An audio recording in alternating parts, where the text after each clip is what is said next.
Hi, everybody. I'm Wendy Murdoch, and this is Webinars with Wendy. I've been doing a series of webinars during the pandemic, which is now getting close to a year, because it was a year in March that I came off the road, stopped teaching, and started doing webinars. So we'll have to do something special for the anniversary. I'll check the date and figure that out. But anyway, today my guest is Sue Smith, and I'm so excited to have Sue here with me because she's one of my favorite people. She is a Surefoot practitioner. She works with Thoroughbreds and warm bloods, and she has a lovely farm where we've done Surefoot workshops. And today she's going to talk about rehoming Thoroughbreds. So welcome, Sue. Thank you so much for joining me today. Well, thanks for having us, and thanks for giving a shout out to the Thoroughbreds. It's a great day for sure. Yeah. So Sue, just a lot of people don't know who you are. So can you give us like your background in horses and kind of how did you wind up doing what you're doing now? Sure. So like everybody else here, I was a very adamant horse fan since I was a little kid, and got my start as a working student when I was 11. And it was quite an undertaking. This was back when you would drop your kids off at the barn and not pick them up for weeks. And it was a great time for me, and I learned a lot. And also growing up as a working student, not having my own horse, I was able to catch ride a lot and would generally get the horses that nobody else was really excited about. But so were you on the track being a working student, or? Nope, at a local farm here, just about 2 miles from here, which was very lucky for me. But yeah, so had a wide background riding as a kid, and then after went to college at Mount Holyoke, another horsey area, was able to take my horses with me, and then came home, and my focus has been dressage a lot of that time, mostly because when I started out, I was given horses that weren't able to jump, so I had to come up with a new plan, and then got really found dressage to be exciting. So before anyone rolls their eyes, I actually do think it's exciting. But yeah, so I had an opportunity to work with a lot of really top people, and have been very appreciative of that. And then when I got out of college, we started to be more involved online and things like chat rooms and all those message boards like Chronicle of the Horse, and that's when I realized that there was such a need for rehoming services for off-track thoroughbreds. That when growing up, that was the horse of choice, and it was a little hard for me to understand that here we are, a few years later, and these race trainers and grooms, exercise riders were just pleading for help. They had horses on the track that needed to go. And I thought, well, that's an easy solution, because there's riders out there on a budget that are looking for athletic prospects. So all we have to do is put 2 and 2 together, and it should solve the problem. So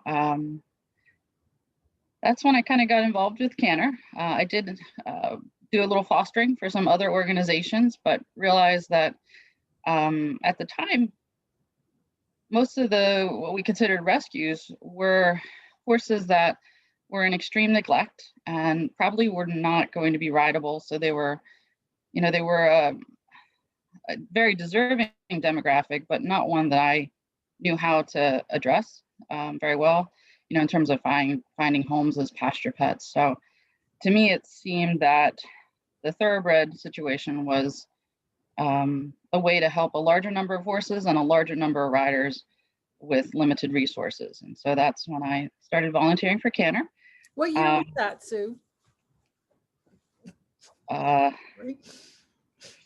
don't know. I think it's been over 15 years now. Oh, wow. So, okay. So early 2000s. Yeah, unfortunately. It sounds so strange. Early 2000s is 15 years ago. Time flies. Yeah, I can't keep up with the calendar thing anymore. Yeah, so it kind of evolved from there. We already had a CANTER Pennsylvania that was formed by Denise Lindsay, who was very instrumental in getting it off the ground. And at a certain point, it's hard not to burn out in this industry. And so she stepped down, and I took over, I don't know, a bunch of years ago, and then expanded into I'm on the board for the Retired Racehorse Project and have volunteered for some other nonprofits that are dedicated to Thoroughbred Aftercare. So what does CANTER stand for? Communication Alliance Network for Thoroughbred ex-racehorses. Say that again, please. Communication Alliance Network for Thoroughbred ex-racehorses. Wow. Okay. I had no idea that's what it stood for. And not many people do. Not many people do. But it actually, when it started back in '97, that was before the computer era. And so what would happen is they would post ads in your newspaper, 3 and 4 year old thoroughbreds available. And so that was how they kind of got started. But now that we have social media and everything, it's taken on a new form. So CANTER's been around since the late 90s. Mm-hmm. Yes. Wow. Okay. Where did they start? Michigan. Wow. Interesting. I didn't realize that. I have to admit, I know very little about CANTER. But what I do know is when I grew up, and I won't say what year that was, thoroughbreds were the thing. That's what you rode. You rode a thoroughbred. And when you went to the horse shows, especially the hunter shows, there was thoroughbred and non-thoroughbred divisions. And thoroughbred divisions had 30 horses and non-thoroughbreds had 5, Right. And their warm bloods didn't exist in this country at that point in time. And we had lovely, lovely thoroughbreds. In fact, one of my favorite Facebook groups is Equestrian Back in the Day. And they show pictures of all these horses back in the 60s and 70s. So we're basically all thoroughbreds, beautiful horses, really athletic, just lovely. And, then I'm not sure what decade the warm bloods came in because I went off to college and stuff. So that was probably in the 80s, I would guess, where that started to switch over. And then we lost our enthusiasm for our homebreds. Which was really quite a shame, but I'm so glad to see it coming back because thoroughbreds are they're amazing horses. And it's so great to see that people are starting to appreciate them more and more. So you have a really lovely farm there. Do you foster horses for CANTER at your farm? On and off I have. I'm trying to take a little bit of a break from that as I'm a little guilty of over committing myself. But yeah, we've had a number of thoroughbreds here, short term, and unfortunately the ones that aren't really very marketable are still here. But one day there will be a market for 20-year-old thoroughbreds who are grumpy and just like to be fed carrots. Yeah, we're waiting for that. So the whole function of CANTER then, if I understand it, is to be able to take thoroughbreds and rehome them into functional jobs? Yeah. So CANTER is an interesting model in that it's kind of a complement to the other traditional rescue models or nonprofit models. So we try to offer a networking service rather than so much an intake service, although we do have CANTER locations that take in, and like I said, I do take in. I just don't like, I like to do it on a small scale. I've been to the farm and I know no one knows how many horses live there, so just a little FYI. Yeah, there's a couple here. But the CANTER model with the trainer listings, which is primarily what I do. So I go out to the racetrack and I walk the backside and I meet with trainers and owners and I talk about their horses and the ones that are ready to retire. Some just because they're non-competitive, some might have an injury, some are just aging out, what have you. I then use my background in sport to try to help identify what that horse would excel at. Take their photos, their videos, talk to their riders and things like that to get a feel for what the horse might enjoy doing in his next career, and then create a free online listing for people to check out across the country. Canada, we've had people contact us as far as Japan, but yeah. So you are actually the one that goes to the track and basically is the first contact with that horse on the track in terms of another life. Correct. And it's almost like one of the challenges is that some race track trainers or owners aren't familiar with other sports. So they may be looking at a horse and saying, oh, this horse is, I don't know what anybody's going to want with this horse. And I can look at the horse and say, oh, he has a nice conformation for a certain career, or, this energy he has might be great for eventing or barrels or gaming, and kind of put it a little bit more in context. So it's also a way to help trainers navigate. I also try to network with accredited nonprofits, so that if there is a horse that needs a soft landing, I can make those first calls to see if there is an opening somewhere where the horse could be donated and given a little bit more rehab or extra care. This is so interesting to me because, we know that horses are on the track, and we know that horses are off the track thoroughbreds, but how they get from A to B is a mystery for most people. I don't think we even, certainly I didn't know I didn't realize I knew you as the person making those connections. And so are the trainers open to recognizing that their horse isn't suitable for the track and needs another home? I mean, I know that the biggest problem from my perspective is that there's an owner who's paying money for a horse and a trainer who has to pay his bills and a horse. And sometimes that can get messy. Oh, for sure. And a lot of owners don't have horse background, so they are very limited in what they know about the sport. And so it's really up to the trainer to help educate the owner. And the trend has been amazing. Most of the trainers that we work with really are concerned about where their horses go. And I've felt a pretty strong difference from when I started on the backside, although I was also surprised. I had this very negative 1970s cigar smoking old boys network kind of assumption when I went to the backside. I had no interest in racing on a personal level, but quickly I realized most of the trainers are doing this as a family business, and these are small people that are not making large sums of money. They're just barely getting by, and they're doing their best for the horses that they can, and most of them really do prioritize it.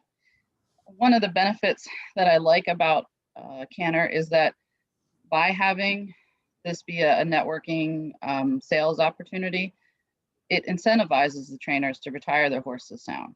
So if a trainer comes to me and says, oh, he came back with a fat ankle after his last race, I might try him again. And I can step in and say, well, okay, but if you give him a little rest and the ankle's okay, you can probably sell him for $2,000, which will go towards buying a horse that's more competitive. Or if you risk running him and he has an injury and he has a breakdown, or the injury is worse, you're going to be liable to then pay for this horse until you can find placement. So trying to put a business aspect to it and a financial spin to it has helped educate a lot of trainers.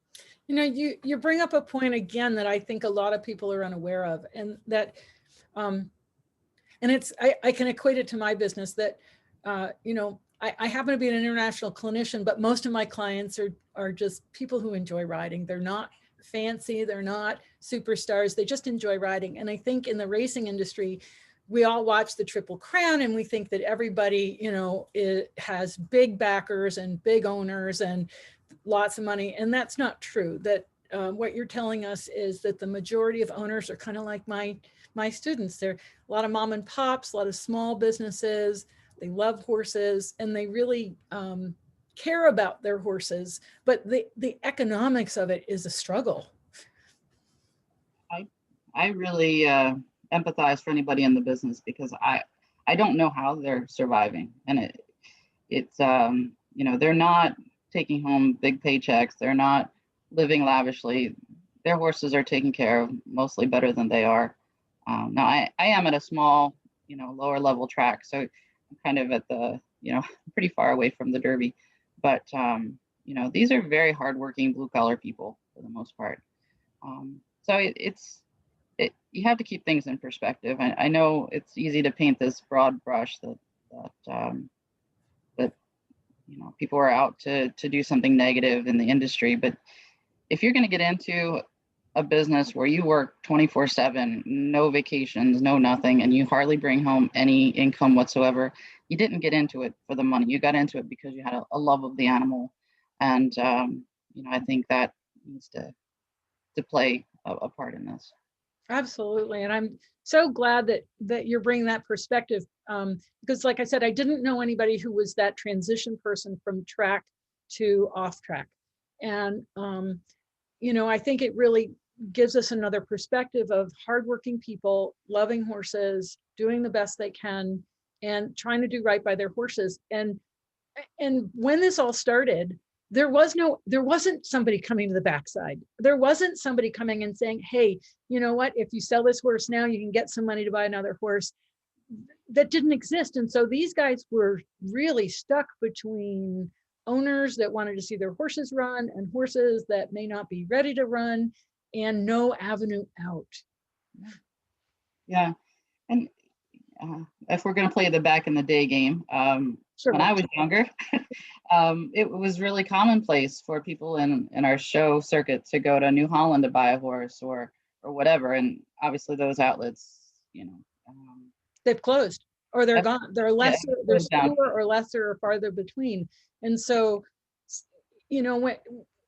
that's one of the things that I've seen is when we have a social perspective that shifts, there's this people that got caught in the middle, horses and animals that get caught in the middle because we've taken away certain avenues where they could go and not created others. And so I think this is the thing that's so important with what you're doing with Canter and what the Retired Racehorse program is doing, is they're putting value on these horses and they're giving them a pipeline, an avenue out, so that the owners and the trainers can find a way through just as much as the people on the other side. So really, it sounds like what Canter's doing is it's that conduit between the horse on the track and finding a good place for him off the track. And without that, there's, it's all about communication and making sure that people feel respected and appreciated for what they're doing and who they are, so that we can find another place.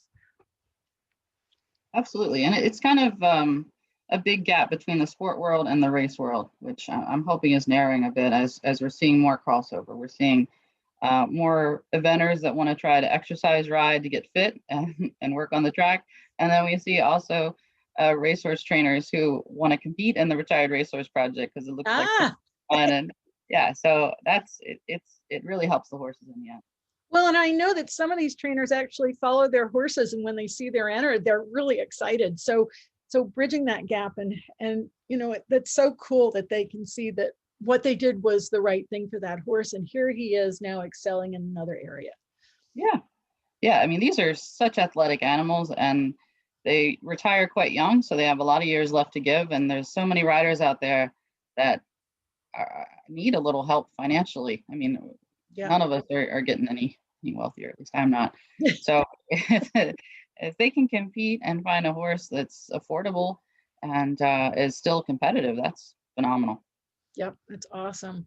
All right, so you've gotten involved with Canter and you go to the backside and you talk to these guys and then you help these horses come off the track. But what happens to them when they first come off the track? Well, it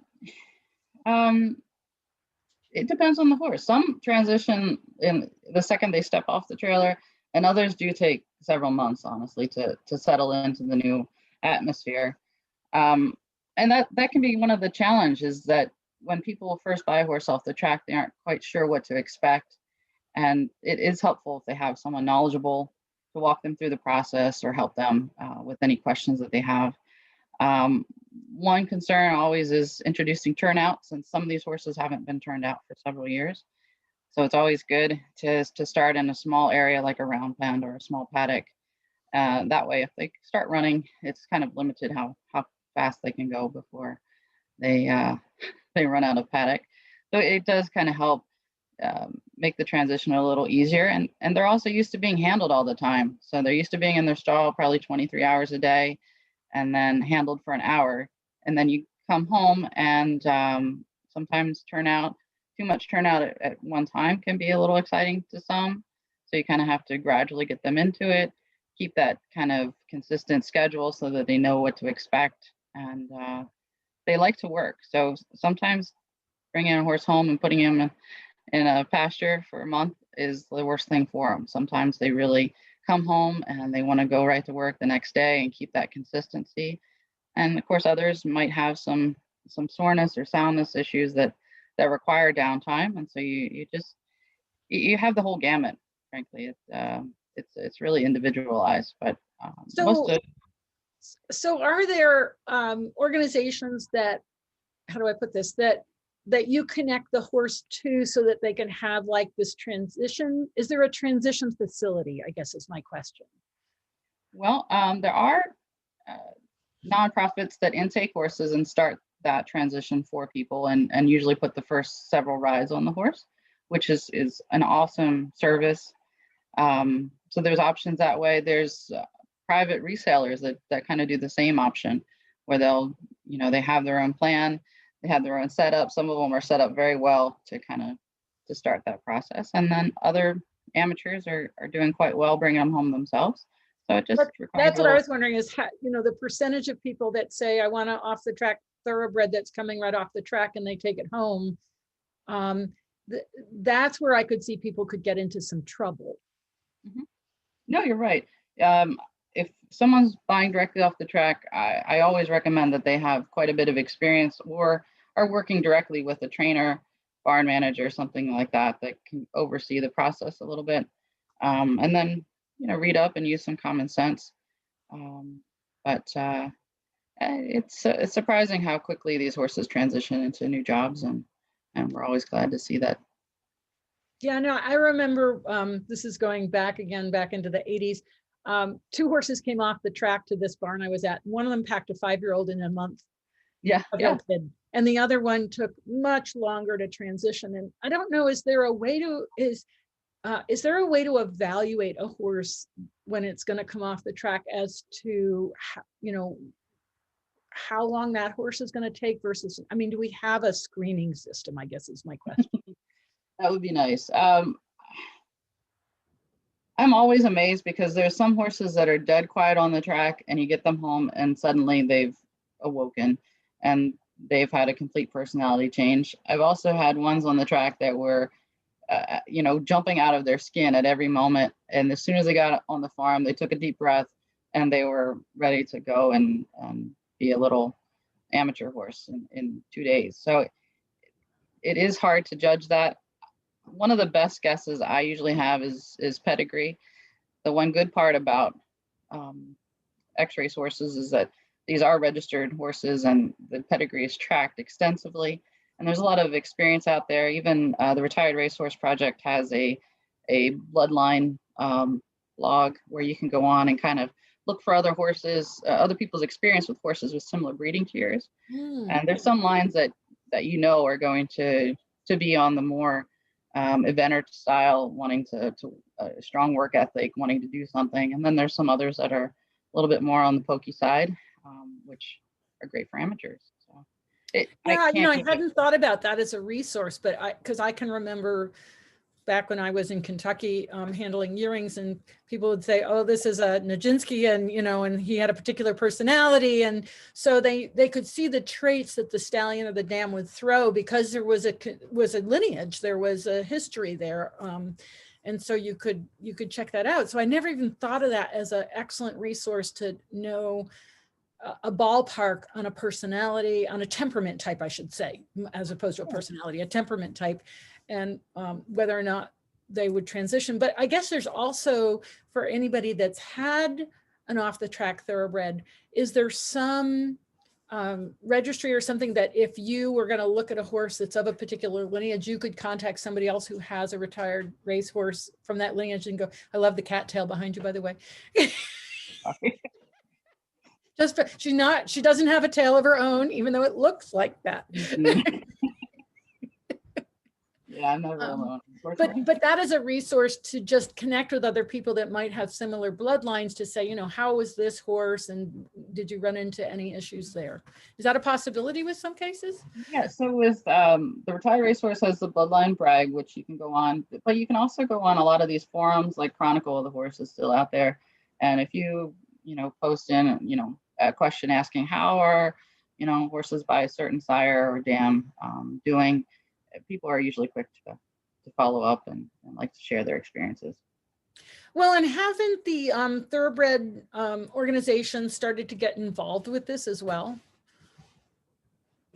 I think there was one, I can't remember the name, but because you've got a number of Thoroughbred racing organizations, and I think that they're starting to recognize that if they can help these transitions, it's better for the whole industry. Absolutely. Yeah, and I think I read, I can't remember where it was, that one of them particularly was doing some work there to try and just be involved. Because there's that owner education piece as well, and that's something that the Thoroughbred racing industry can help with, is educating owners when they're going to get into the racing industry to think about what's going to happen at the end of the day. Exactly. You need to prepare for that, and trainers need to educate the owners. What I see a lot, and I'm hoping this phases out, but often a trainer will have an owner, and what will happen is when the horse is done running, they'll stop charging the owner for training and feed, and then the responsibility to feed that animal is on the trainer until he's able to place the horse. And that's a little unfair. That's a huge burden on the trainer, because he's got to feed all those mouths even if he's not making an income.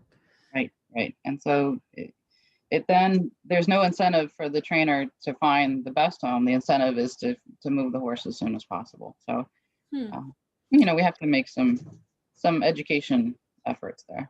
Absolutely. There's a great book that Brad actually found. It's written by a professor at University of Virginia, and it's called Cradle to Cradle. And the concept of the book is that when you look at any product, say a plastic cup, you want to think about what's going to happen to that plastic cup when it's no longer needed as a plastic cup. And so you plan ahead from the beginning for what's going to happen at the end, so that there's a path, there's a plan.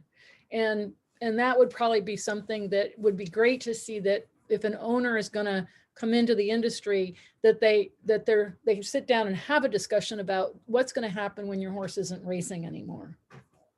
And the same for the pleasure or sport rider as well.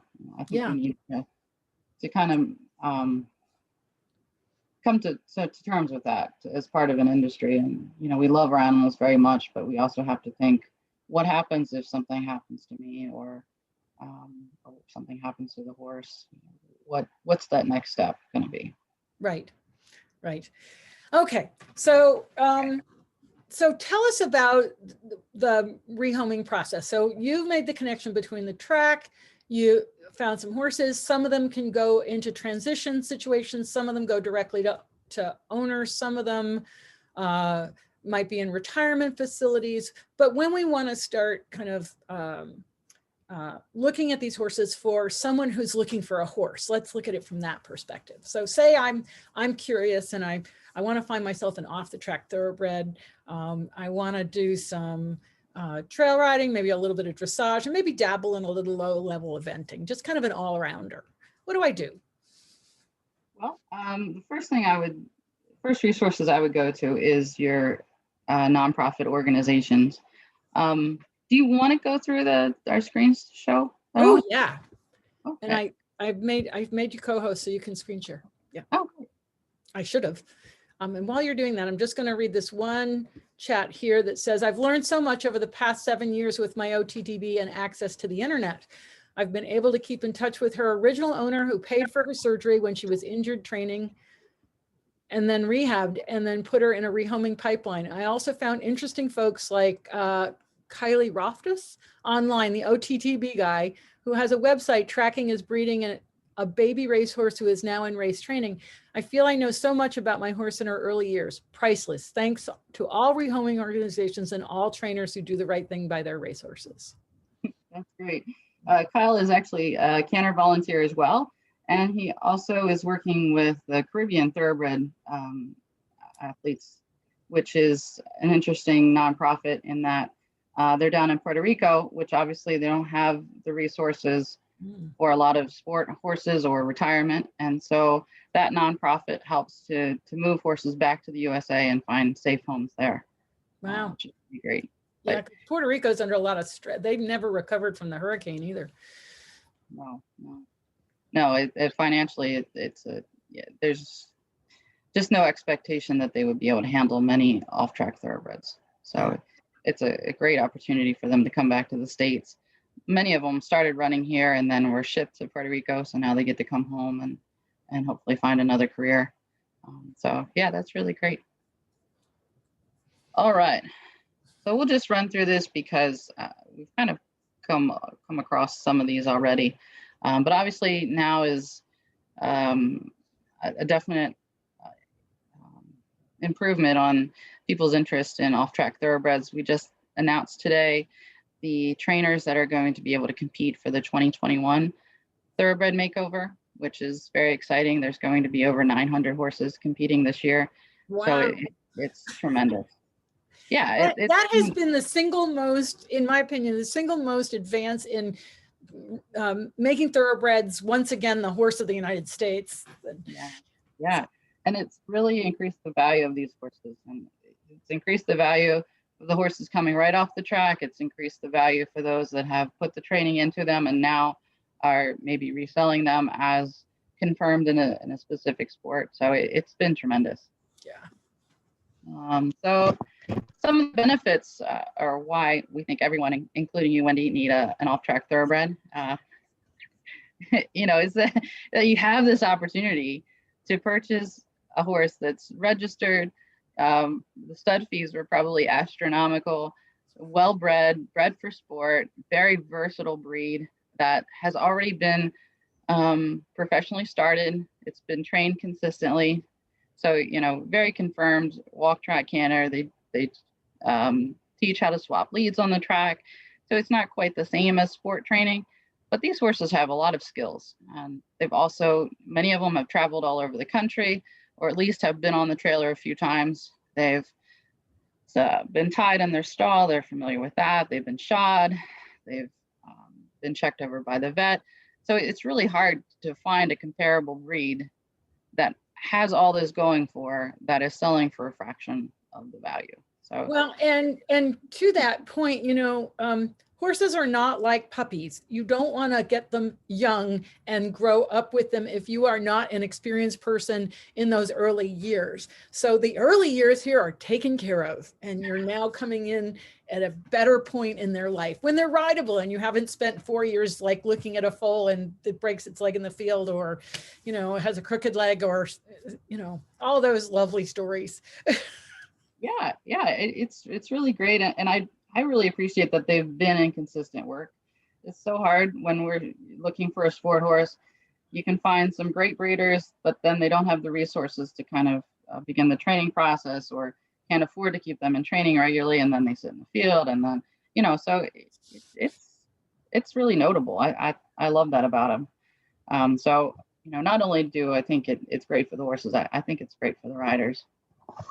Two of the leading nonprofit organizations that have been working to improve the overall process of retiring racehorses would be the Thoroughbred Aftercare Alliance, which is TAA, and Thoroughbred Charities of America, TCA.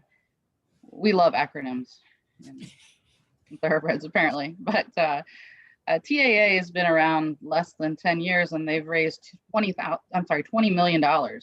Wow. Specifically for rehoming horses.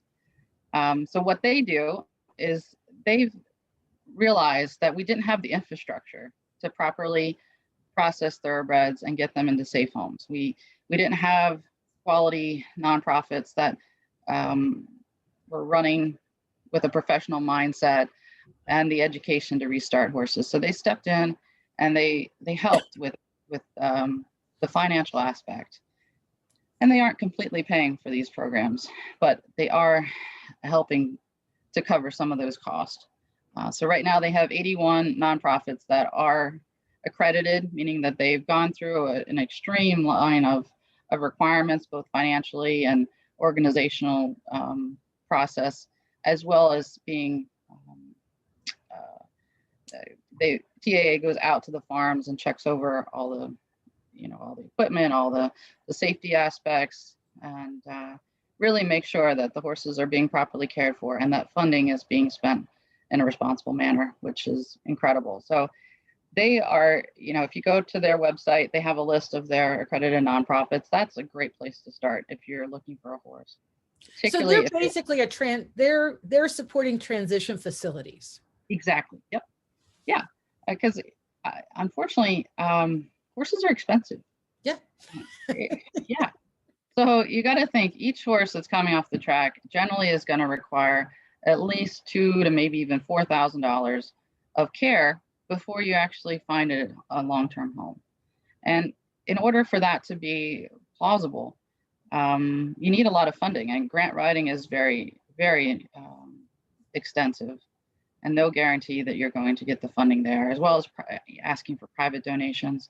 So TAA kind of tried to alleviate some of that responsibility by fundraising throughout the industry. These are all like racetracks, breeders, all the big players in the industry that want to help make sure these horses have a safe future. Who started TAA? Do you know? It was part of the Breeders' Cup Fund, the Jockey Club, and I believe another one of the big players there that realized that we had a real issue here, and wanted to get ahead of it and wanted to address it as best they could. So that's awesome. Yeah, they're doing a great job. And TCA, Thoroughbred Charities of America, is an older organization, and they have a more broad reach. So whereas TAA is only working with those intake programs that are bringing the horses in and then adopting them out, TCA is looking at a kind of a broader vision. So they, for instance, they sponsor the title sponsor for the Thoroughbred Makeover, which is incredible. I mean, that's just a great way to keep that event going. And they also will look for other ways to promote the breed and promote the transition process. So they're another integral player here. Both of them completely funded by the race industry, support of the horses. So those are really.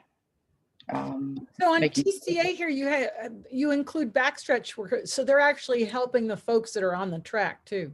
Yeah, because I don't think people realize just how hardworking those people are. They're never seen. They're in the backside, and I mean, I've been on the backside of racetracks, so I know that they exist. But if you haven't ever been, there are a lot of people back there working really hard. Yeah. The industry really does support a lot of jobs, which is great to see. And backstretch workers are really have a tremendous job, because they're generally they start at 5 a.m. and they're there till 12 or 1 p.m. But if it's race day, they have to be back at probably 3 p.m. and might be there until midnight, and then they go to bed for a couple hours and they start all over. It's no joke. It's a really tough job.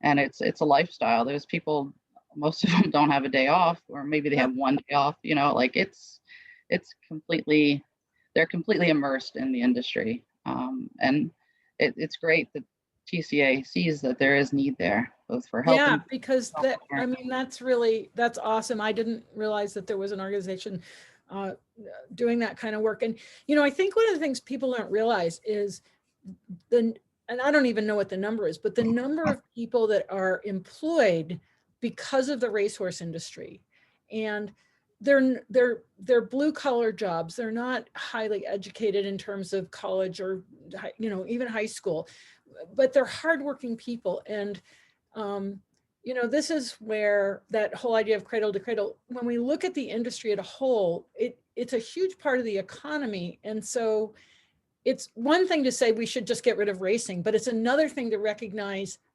what that would do to so many lives.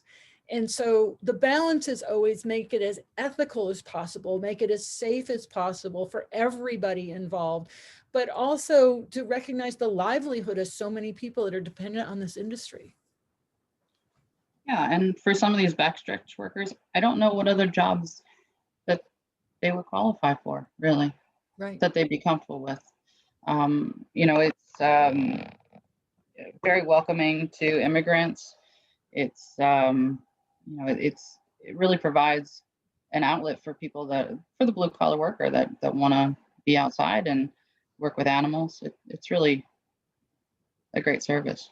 Yeah, no, it is. And I totally agree with you. And I just wanted to make that point because, it's so easy to be on the one side of the fence and just go, this is wrong and we should stop it. But like anything, the more you start to understand it and you start to understand what's involved and the people that are involved and the lives that are involved and actually who these people are. I would love to interview a trainer someday, and maybe you can help me and we'll interview a local trainer and just talk about what their life is like. Because when we start to understand that, we have a sense of humanity to this and realize it's not a simple, it's not simple, it's complex.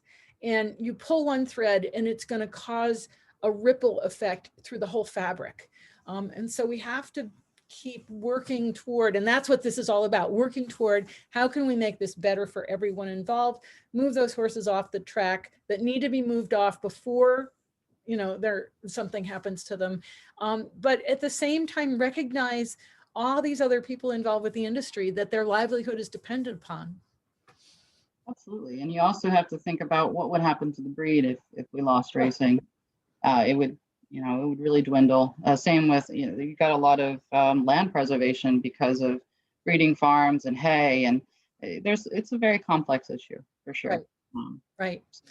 I'm so glad that you're bringing this information to us because I just think it's really important. Okay, onward. Okay, so you're ready for an off-track thoroughbred, and you're like you had asked earlier, Wendy, how do you find one? So there's the intake programs, which are the ones where it's a nonprofit. Hopefully, if you work through a TAA organization, it's accredited, and then those prospects would have come into the program. Generally, they'll at least be introduced to turnout and be ridden a few times, so you can hopefully try them out versus buying off the track. And most intake programs offer a return contract if something happens. So say, you can't afford to have horses anymore, or this horse it isn't going to be what you're looking for, something like that, or whatever happens, there should be a backup plan in place for the horse, which is ideal. That's what we all want, is to make sure that there's a fallback plan. So that would be one option. Next would be the listing programs, and that would be CANTER. And there's also a program at Finger Lakes called Finger Lakes Finest that does a very similar service, where it's just the marketing aspect without the adoption. So here's a chance that you would see a lot of available prospects, mostly priced quite affordably.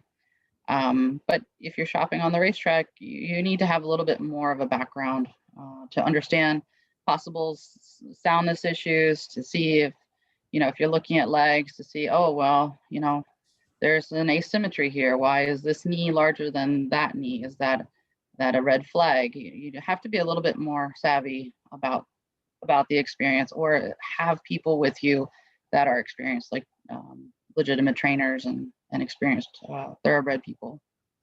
But the beauty of it is it's great fun to go to the racetrack. You're guaranteed to have a good story when you leave, and there are tons of horses available.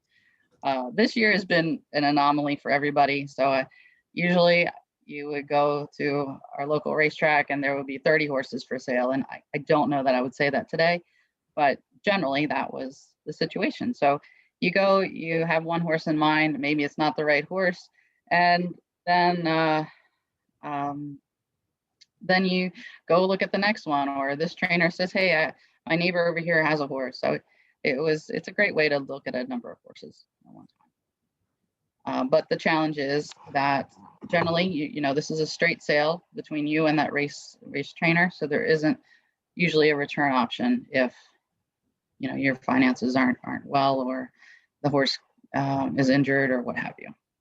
And then The other primary way that we find that people are procuring off-track thoroughbreds is through private resellers. So those would be people that might even find their horses through the listing programs or the intake programs, but then are developing them for a higher end sport horse. So they, generally have a type in mind that they think is very marketable, the big geldings with chrome or what have you, and are knowledgeable usually in both the breeding and conformation, and know what would be a good potential sport horse. So they also take that initial risk. So say they buy the horse sight unseen, which is common nowadays, everybody's buying online, and the horse arrives at their farm and has an identifiable injury, or maybe there was previous surgery to the horse, screws in the ankle or something. They're kind of taking that initial risk. So with that, they're going to charge more because they have to balance out in the end. But you'll see usually horses that are a little further along in their training, or at least see them under tack so that you can try them and get a better feel for them. So those are the three primary ways we see that people are shopping right now. And the for-profit resellers, I know with the Thoroughbred Makeover that if someone's willing to sell their horse or wants to sell their horse that's been in the makeover, they do have a listing, right? Am I right? Yes, and it's actually sponsored by the SPCA, the ASPCA. They sponsor a way to market those horses that have had that year of training and then would be for sale after the makeover. So we are getting buyers that are coming in for that purpose at the makeover, just to see these horses that are ready to start their sport careers. So it's great because there's different levels of entry that are going to be based on purchase price and training, and so that it's great that there's these three basically ways into the industry, Yeah, so if you're more knowledgeable and you have the time to develop a horse, you can most likely spend less. If you love thoroughbreds, but you recognize that you don't really like those greeny moments or, the first jumps and things like that, then you can go with someone that's more experienced and then pay them for their expertise and their time training. That's awesome. Yeah. Things have really come a long way. Yeah, it's really, there's always bad days, but it's good to feel optimistic about. No, I mean, when you look at overall where we were and what's available now, it's really impressive to see how much energy and support there is for these horses and finding new homes. Yeah. So just a little bit more of a breakdown of what the pluses and minuses are, or the challenges are, is with the intake programs, we have limited facilities that can process the horses. And that's mostly financially driven. So, it requires a lot more funding to transition a horse through an intake program. And that just requires more effort on those organizations to come up with that, either the grant writing or the private donors or through TAA. So the intake program can help a horse quite a bit, but a smaller number of horses. So you have that aspect. There's always the toss off. So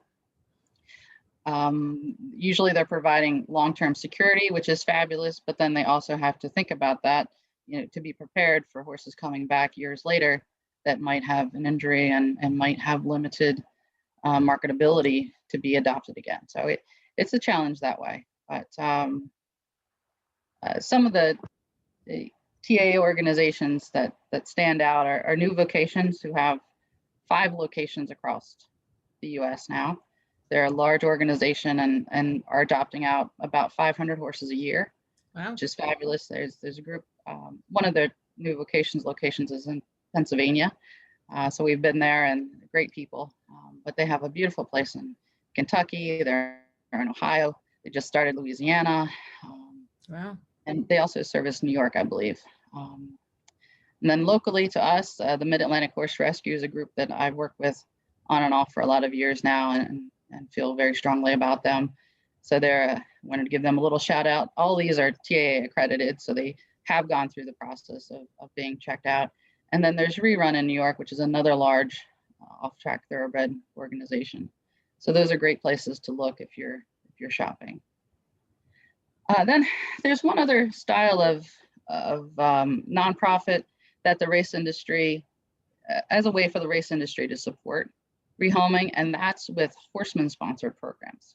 So those are programs that are sponsored by, say, $10 or $20 per race start for the horse, goes to a retirement fund. And these are operating in Pennsylvania, both at PARX and at Penn National, where I am. So each time that horse runs, there's 20 bucks, goes into a fund to help those horses retiring. So from there, what happens is that they operate kind of to link those horses to other nonprofits or other qualified private resellers. So if you have a horse that's ready to retire and you want to donate it to the program, then they would in turn have that horse and usually a stipend be sent to, say, New Vocations or Mid-Atlantic Horse Rescue to try and help cover some of those horses' costs. That's awesome.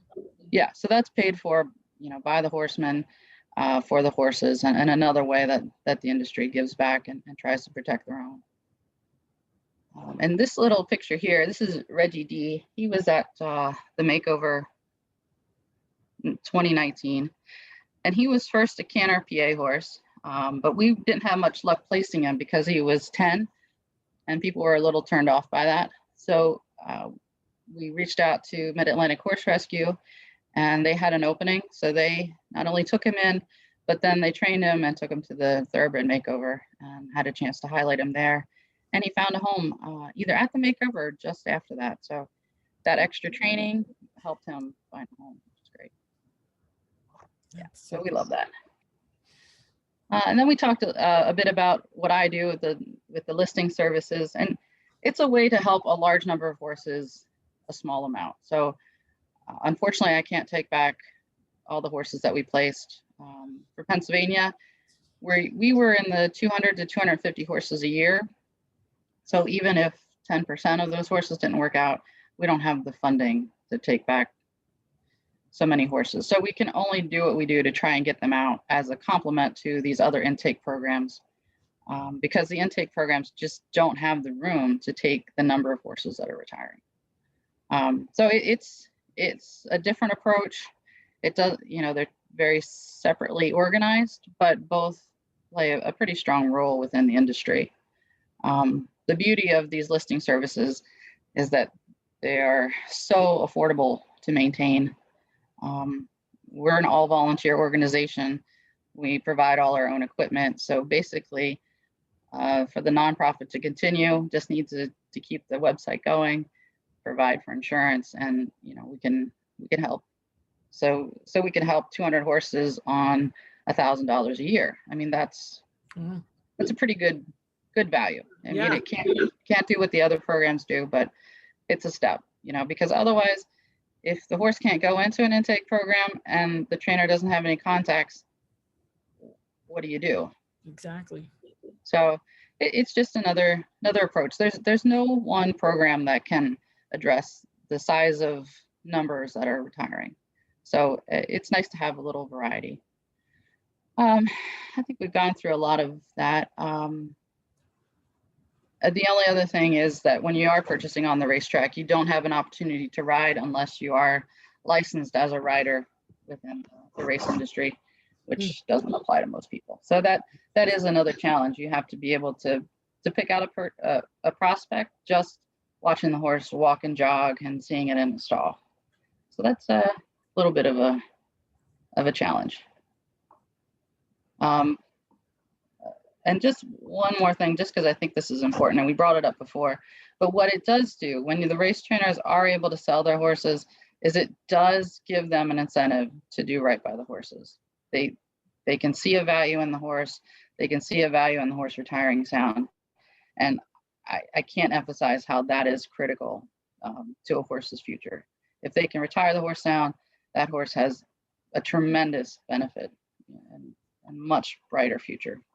And that's the thing is, if you can't see a way out, And just think of any situation that you've been in where, say you're in financial strife or something, and you can't see the way out. It becomes very overwhelming, and you become paralyzed. And so, if we can provide avenues out, then these people are gonna, see that there's a light, as opposed to just, what do I do now? I have to feed all these horses. Right. Make the choice easy, the right choice easy. Right. And then we talked a bit about private resellers as well. So I think we've covered all this.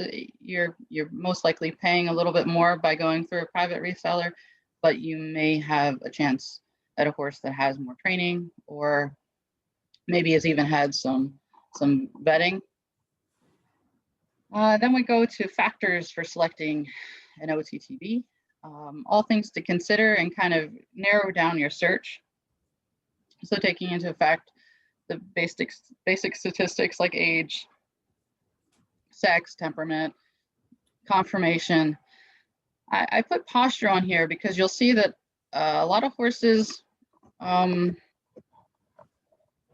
they may look a certain way on the track. They may have developed a certain type of muscling or what have you, but it's changing. So there's some certain things in their bodies that will right themselves with proper work and proper care. We'll often see horses that are kind of ewe-necked, maybe, kind of out behind and high in the neck. And we find that if you develop them with proper sport techniques, a lot of that is going to change and really improve the quality of the horse. Yeah, how often have you looked at a horse and said, that horse looks like he's still on the track because he has that type of muscling, right? Sure. And then you come back a year later and you're like, oh. Yeah, it's magic. Yeah, and same with the movement and the soundness. Sometimes on the track, they can be kind of stingy and move like a sewing machine, very up and down without really coming forward with the leg. And generally that dissipates with proper work. So sometimes judging the trot isn't really the best way to go. I like to judge the walk quite a bit, particularly since, the walk and the canter, I think are harder to improve versus the trot, but it also gives you a better feel for, what is the length of stride they want to have, how do they carry themselves, and things like that. Also, you can always look at pedigree. If I think I don't look at any one of these things in isolation. I just look at all of them together to kind of get a photo of or an idea of what the horse might be. And one thing that people talk about a lot are how many races the horse had, assuming that if a horse has a lot of starts that it might have wear and tear or injuries. It's possible. I tend to be a little bit, I tend to gravitate towards the war horses, but that might be because nobody else wants them. So I have one horse with 87 starts and another with 68 in the barn now. And they're pretty strong. They're pretty sound horses. So some people like to buy horses that have never raced. It's all a preference. I personally, if I was going to make a generalization, I go for ones that have at least 20 to 40 starts is kind of an ideal range in my mind, but it really depends on, it's an individual choice, I guess. But those horses that have made it to that many starts, in some ways you could look at them as either tougher or stronger, that they're holding up to do that many starts. So yeah. So it's all personal preference. I have a lot of respect for war horses, and I also tend to pick the horse that is less inclined or is more inclined to be overlooked. So that kind of gauges where I go, but it's not always the smartest thing to do either. So don't be like me. Don't bring home 1,000 horses and feed them for the rest of your life. And then manage your expectations. So, you gotta also be realistic. Sometimes I find that people are holding these off-track thoroughbreds to a higher standard than other horses, making generalizations about soundness or temperament, and I take a little offense to that. You know, I don't know. You gotta look at things in perspective. I'm not sure why a warm blood is worth $100,000 that has an OCD, but a thoroughbred that has a chip is not worth anything. It's kind of I don't know. It's just a different perspective. Yeah. But, and I think in managing expectations, you know, like I always tell my students when they get a new horse, it's going to take them a year to know the horse in all seasons before they really know the horse they have. And I think that that's also at minimum true with thoroughbreds, that, you know, you've got to give them time because they're going through a huge life change, especially if they're coming straight off the track, and to give them an opportunity to adjust to a new lifestyle takes time. yeah, and right now the trend seems to be reselling, and that's fine. But I find a lot of people are selling the horses in such a short period of time that I'm not sure that they've had the opportunity to really see what potential is there. Yeah. So I hope they're not missing out that way. All right. So a couple questions to ask yourself before you run to the racetrack. What's your experience level? Do you have experience with green horses and off-track thoroughbreds? If not, are you willing to get the help in order to make that process a safe and smart one? Do you have a safe place for you to keep your horse and to ride and train? We certainly meet people that buy horses directly off the track and start them on the trails or out in wide open spaces and do perfectly fine. So I'm not judging, just saying, you know, these are things to think about, and think about how you handle things and what your comfort level is to make sure that it's going to be successful. Have you lined up your vet, farrier, trainer, friend? All these are important aspects to horse care, and should be kind of something that you don't skimp on. These are all important players on your team, frankly. Are you familiar with common track injuries? So if you go to see a horse and you look at his legs, are you able to see if there's any type of potential blaring concern? Or if you do a vetting on the horse and there is a concern, are you able to evaluate whether that's still suitable for your use or whether that's a deal breaker? I think it's smart to have a clear criteria, because I also find that people go to the track and fall in love with a pretty face, and they throw their everything out the window, or they go and somebody's like, you know, they're going to look at this 16 hand bay gelding for hunters, and they get there and there's this free 15-1 chestnut mare, and suddenly go, oh, I think that'll work. And, you know, maybe it does. But I call it taking your adult with you.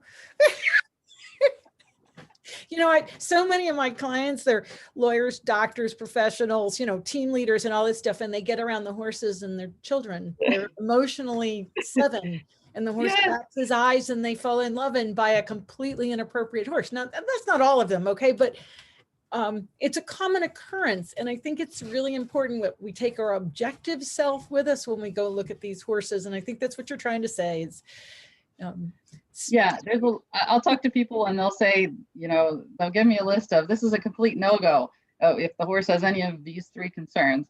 And then they're shopping with them, and all of a sudden they fall in love with a horse and it has one of those concerns on the list. And I'm like, okay, you realize you're completely breaking your cardinal rule here, and they have to live with the consequence if that's what their decision is. But yep. I recommend a pre-purchase exam just to see what you have. It can be challenging on the racetrack to get. You're not going to get the same type of pre-purchase exam that you will with a sport vet, and those vets, at least for Pennsylvania, have to be licensed specifically for that racetrack. So you can't just bring in your vet from home.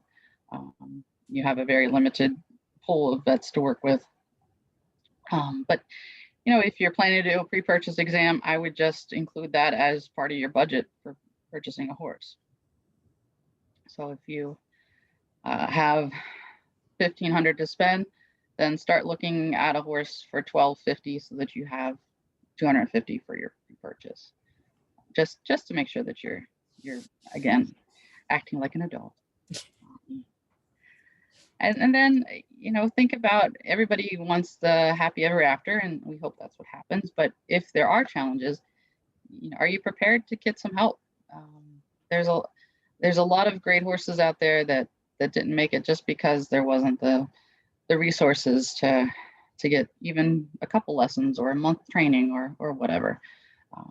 These are things that you would expect with any green horse, not just one off the track. So just wise to plan ahead and make sure that you're setting yourself up for success.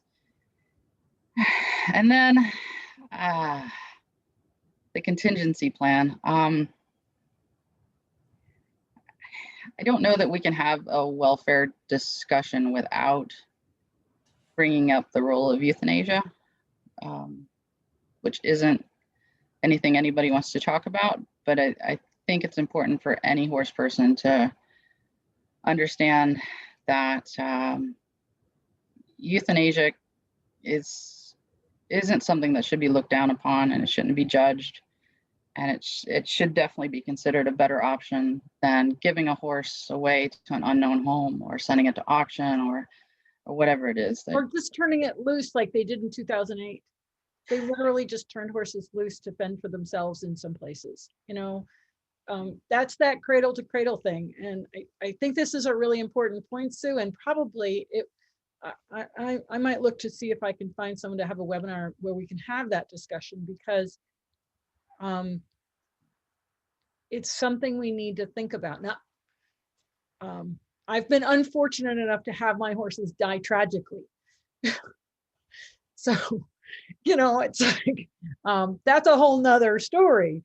But it's something that horses don't live forever. And there are circumstances where euthanasia is appropriate. And it doesn't mean that you haven't looked at other options or sought other options, but it needs to be one of the cards on the table. And I totally agree with you. Yeah. So I want to get rid of that stigma a bit, because I talk to people all the time that call me and say, oh, I have two 30-year-old thoroughbreds and I'm moving and I can't take them with me, and can you take them? And unfortunately, no. And I don't know anyone that would. And I don't know that it's fair to the horse to relocate it even at that age. But sometimes people just need to hear that it's okay to euthanize. I certainly would much rather know that my horse had a peaceful ending than to risk it, particularly risk it to someone that you don't know, to put that horse's future in their hands. So it's something that comes up a lot in what I do, and it's never easy, but I think it needs to just be a little bit more openly discussed. Mm-hmm. Well, that's my spiel. And then, of course, we talked to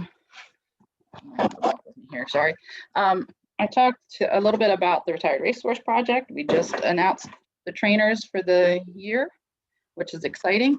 This is the largest competition for newly retired racehorses in the world. So it's really developed extensively over the last 10 years. The trainers are given about 11 months to prepare. There's over 100 grand in prize money. It's quite a bit over that because there's a lot of special awards that are handed out as well. And there's 10 disciplines offered. Each horse can be entered into 2. So you could do fox hunting and barrel racing or whatever your little heart desires. It's really known for having a great community feel and an opportunity to learn about training and the breed and everything related to running a small resale business or whatever you want to do with your horses. So we can't say enough good things about the effects that the Retired Racehorse Project has had on the breed and on the future of a lot of these ex-racehorses. So, and aren't they doing a combined one because they didn't have the 2020, that they're having the 2020 and 2021 together? Exactly. So due to COVID, they had to postpone last year's event, and now this coming October, we're going to combine 2020 and 2021. They will compete as two separate entities, essentially. Divisions. But yeah, divisions, correct. And then there'll be a tremendous amount of thoroughbred people and horses there, provided we're allowed to have spectators with COVID restrictions, but we certainly hope so. Well, and by then, that's toward the end of the year. So, but it'll be so interesting to compare the horses that have been in training for basically 2 years versus the horses 1 year. And yeah. I'm really curious about that. I think it's going to be fascinating. And of course, we did have Jen Reutz, who's the executive director of the Retired Racehorse Project, as a webinar guest. So you can always check that one out. And she talked all about the project, and it's really, really amazing and fascinating and just exciting. Yeah, Jen's instrumental. It's fabulous. And yeah, we could talk about the makeover and all the makeover horses for days, but make sure that's on your calendar.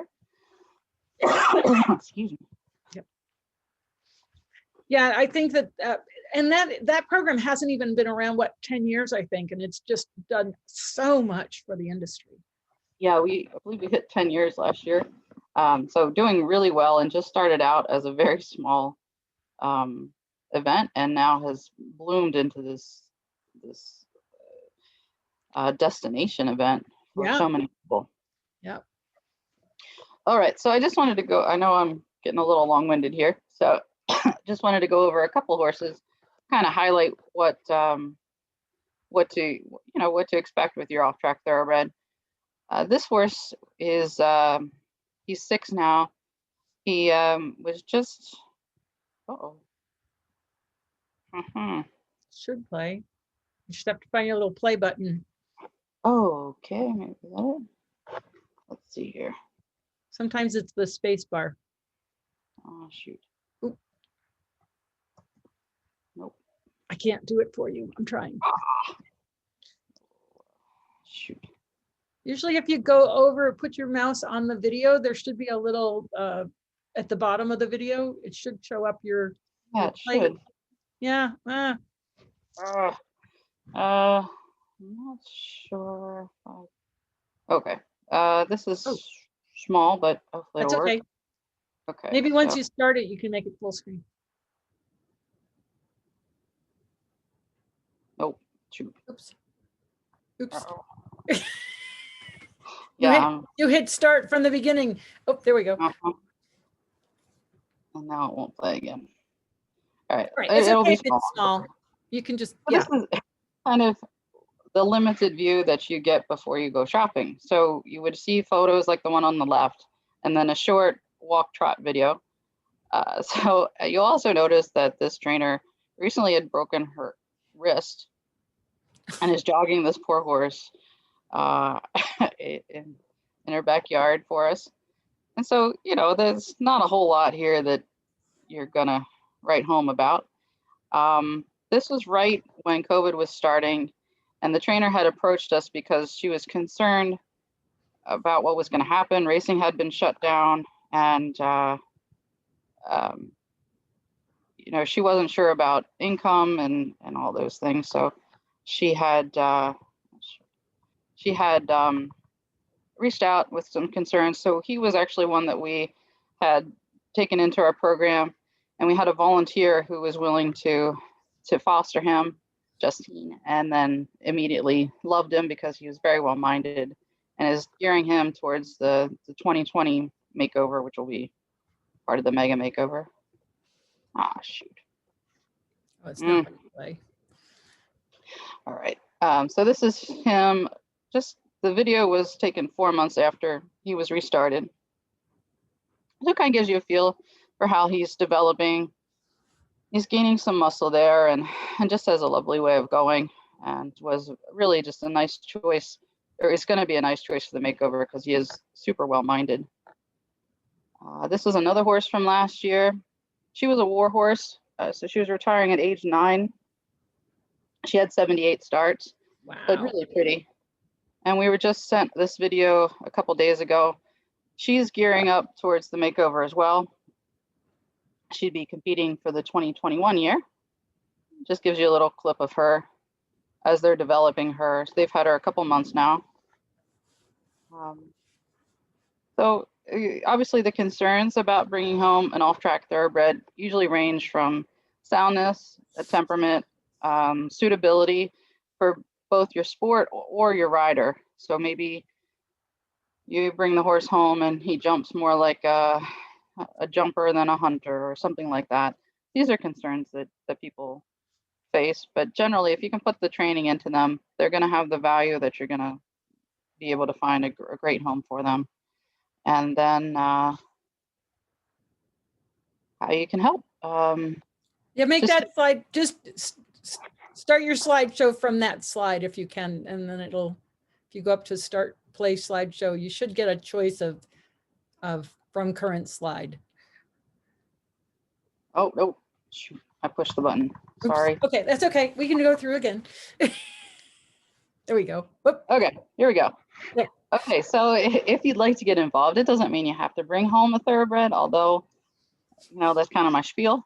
But we recognize that they aren't for everyone, and it's not that owning them is the end all and be all of helping them, because you can certainly promote them through social media or help other people learn about off-track thoroughbreds, kind of break those stereotypes, and also if we could get back to kind of encouraging riders to focus on their individual improvements with their horses versus judging apples to oranges, kind of. You know, we have a lot of sports that are not objectively judged, and it's hard to feel. It's hard if that's your only point of reference. It can be hard to be happy with your horse if you're judging him compared to something different. So that's my spiel for off-track thoroughbreds at the moment.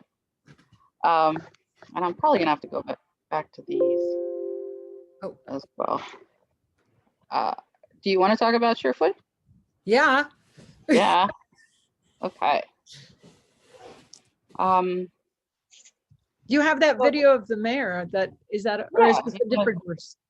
This is a different one, but I think the mare is a better video. Can I just go? Just unshare your screen, find it, and then reshare, because it won't follow you.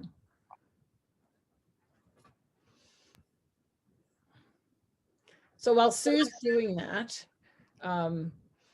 if anybody has any questions for Sue, just pop it in the chat or the Q&A. I think she was pretty darn thorough there. So, oh, I do have one question for you, Sue. You know, they race other breeds. Yes. Are they doing similar things for those other racehorses? Yes and no. Standardbreds obviously are a big concern. That's a breed that often gets filtered to the Amish and then may end up in a bad situation. So that's a concern, but there is more development. There are a couple standardbred rescues and new vocations that we mentioned earlier as being accredited for thoroughbreds is also accredited for standardbreds. So they are putting in the effort on both fronts. Some of the other breeds like Arabians and quarter horses, Canter does list those horses if they are on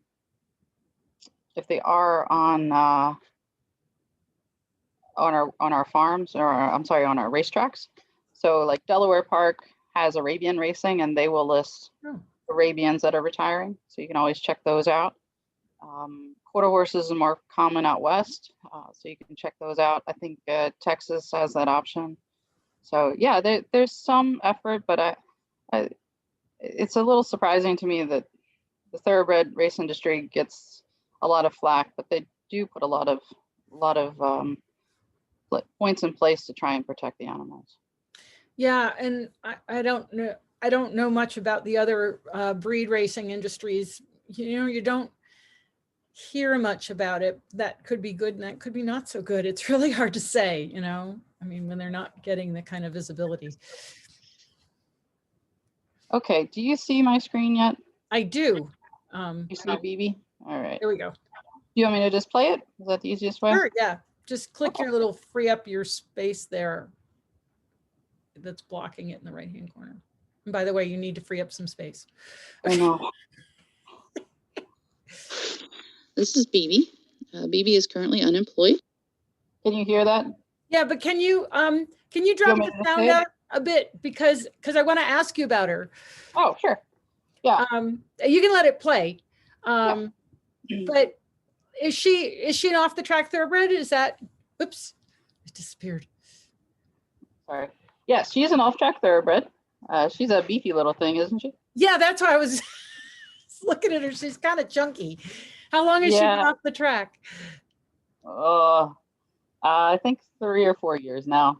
Originally, her owner had planned to breed her, but has decided not to. So now I think it's time for her to find a job.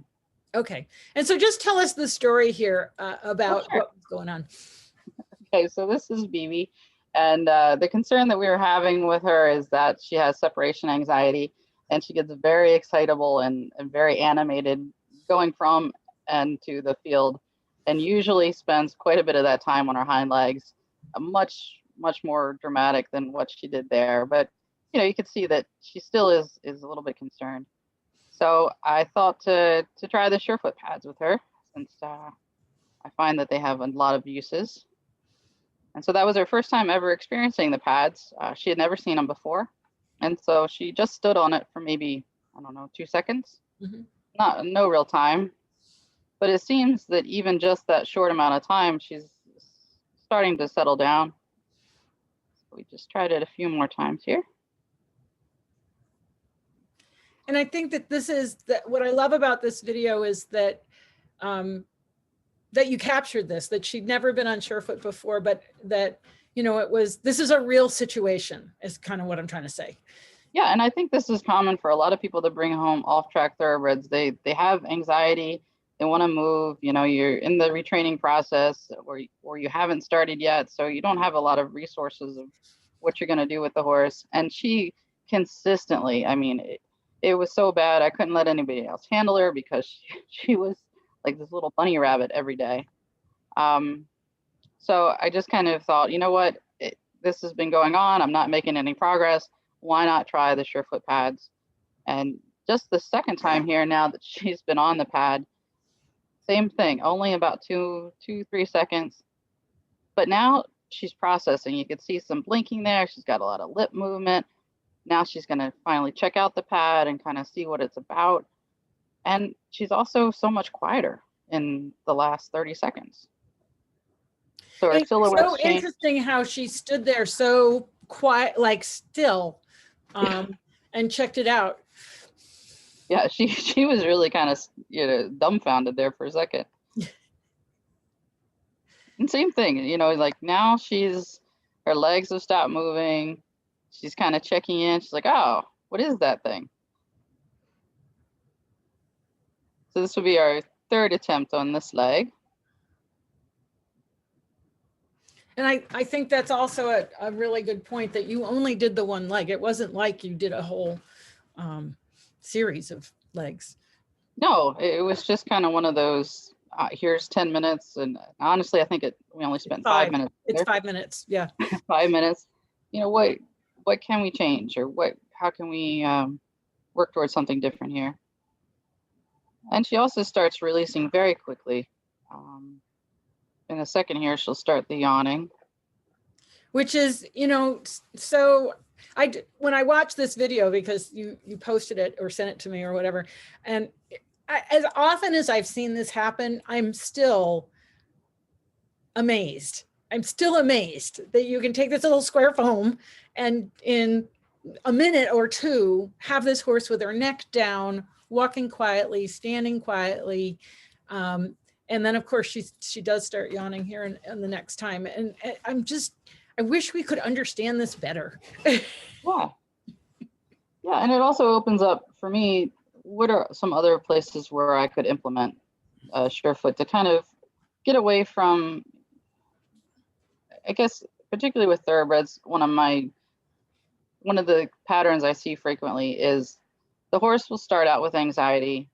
You'll put the rider on, the rider feels the anxiety and then becomes tense or is waiting for explosions or waiting for the horse to do something wrong, which then adds another layer of anxiety until you have some sort of spook or whatever. And then the rider goes, see, I knew this was going to happen, and then tightens up further on the reins or tries to force the horse's head down because they know when the horse's head is up there's more tension. So it's a negative cycle. If there's a way to break that, I think it would help both the horse and the rider. Yeah, but Diane, I think you're saying, Sue, answer your question here. She did the 1 foot a few times and then she's going to the other foot, because if it's 3 is a good number. We do a lot of things in 3s. But just giving them a chance to experience it and feel it again. But you can see here already now, just the first time on the right front, we have yawning. And so what it speaks to actually is something that I think people don't always recognize in these thoroughbreds is that they're very, they're bred to run. And so their nervous system is kind of at a heightened place a lot. And their behavior is just that intensity. And when we can drop them down like this, they're like, they want to be just like everybody else.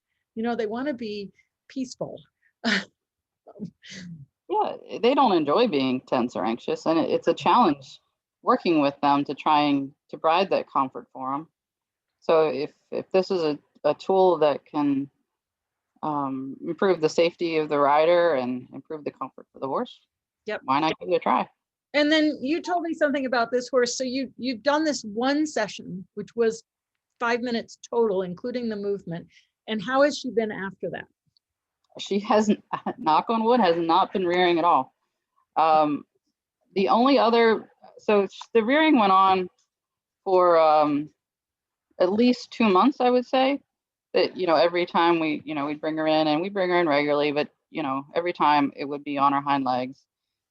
There was one instance where she didn't do it, and that was after an hour-and-a-half bodywork session where she was pretty much in that parasympathetic state of mind anyway. But the time after that, after the bodywork, she was back to the rearing, and then this was maybe 2 or 3 times after the bodywork.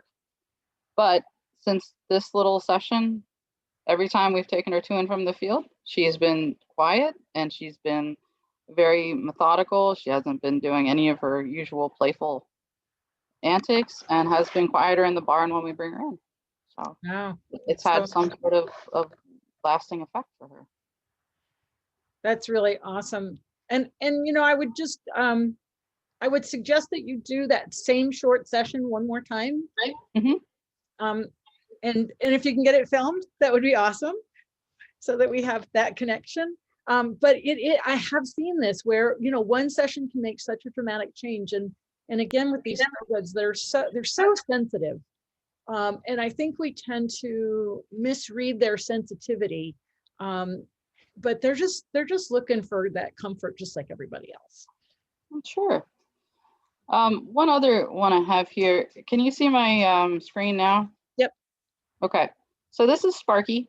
So what I did is I lunged him and then did some surefoot and lunged him at the end of the session. So the surefoot that he did wasn't super expressive or exciting, but I figured I'd show you what we started with and what we ended up with. Oh. You can see why he gets his name. Yeah. And yeah, so really there's no excuse for him to be like this, so I probably shouldn't show you these videos, but he's 16. But this happens. This is real life, right? People put a horse on a lunge line and sometimes this happens. Yeah. Yeah, so he's just kind of a fun-loving guy. But it was pretty tense that day. It's been snowing here. They're turned out, but they're not really playing around much because it's just mucky. And so he was feeling good. So we started here. You can just see he cross canters. He has his head up in the air. He's not really paying attention. So then we did the surefoot session, and this is what we had afterwards, which I think is a little more civilized.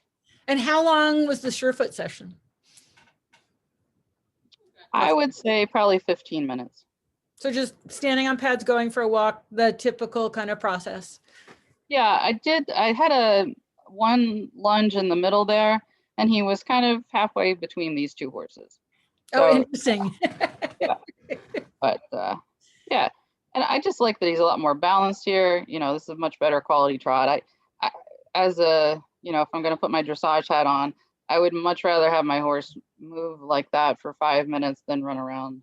Yes. Like well, and the chances, you know, I mean, when they're tense and expressing themselves the way it was in the first video, the chances for injury, all of those things, you know, you're trying to move him because it's wintertime and he can't move out in the paddock, but that is not a useful movement necessarily. And generally he's not going to relax on, you know, he's fit enough that he could do that for 2 hours straight. And you know. Wow. Okay. So that, yeah, he would have continued that way. No, that's awesome. I love that. And I love the fact that there was kind of like that in between when you had done partially. Yeah, he was head shape. He was at least shrouded some in the middle one, but his head was like a giraffe. It was terrible. And this is just a little, I was going to try to show the session of Gus's first. Sure, this is a different chestnut here, equally fun, but so this is him in the middle of his session, and you can just kind of see that he likes to sway on these pads. He's got I think 2 mediums up front and 2 slants behind, but I just thought it was kind of neat to see. We also have video of the first time we worked with him, Wendy, which was last year. Yeah, I thought I was like, I know this horse, right? Yeah, you've seen him. I don't know if I can show. I probably can't,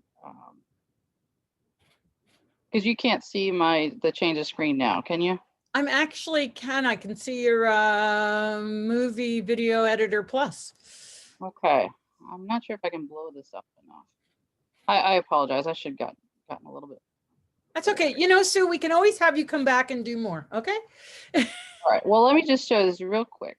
Okay. Here. Just because it was really fascinating. This was, oh shoot, I don't know if it'll work. If not, I'll send it to you. This was when we did like when we set the pads on a circle. Yep.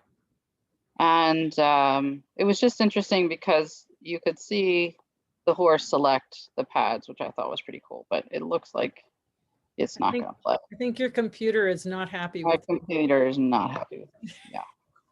That's okay. We'll have you come back and we'll do more. Yeah. I don't want to take up any more time for you guys, but this is great. I've really enjoyed it. I hope.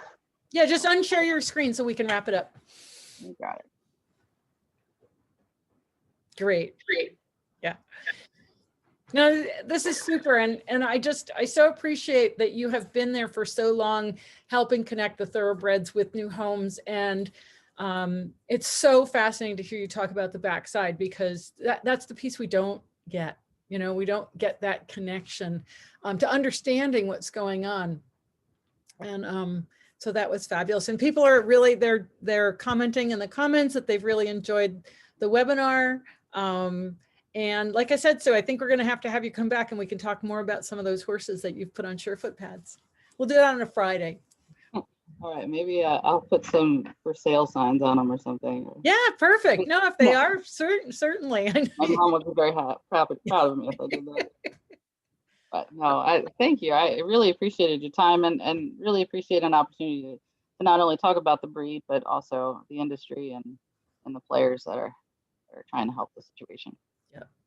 All right. Well, thank you so much for joining me. And just remember, everybody, it's week 3 of the contest. I forgot to mention that at the beginning. Just go to the Surefoot Equine Facebook page or the Fans of Surefoot page.